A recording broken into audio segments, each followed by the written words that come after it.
Hi, Brendan here with another episode of Coach Gee TV. 2020, the hits just keep coming. We start out with COVID, we have to shut down our businesses, a lot of people losing their jobs, then we have riots, now we have an election. Again, the hits just keep coming. And then last night, President Trump and the First Lady test positive for COVID-19, and who knows what that's going to do to the election and everything else going on. So the thing is, as far as investors are concerned, when you're in crisis mode, such as we are now, it's very easy to lose focus and start doing things that are in complete conflict with what we're trying to do ultimately.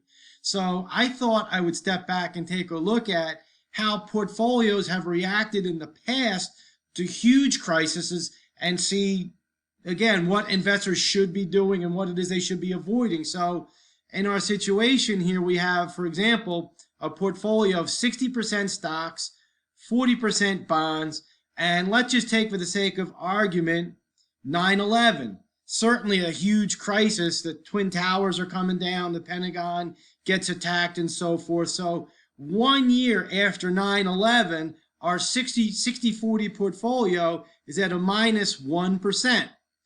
Just 3 years after it, 60-40 portfolio is up a positive 40%.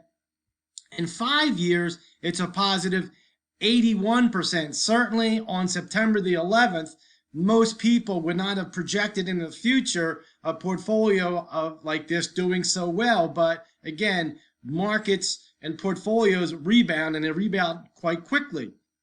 Let's take another situation. September 2008, the financial crisis, the banking crisis.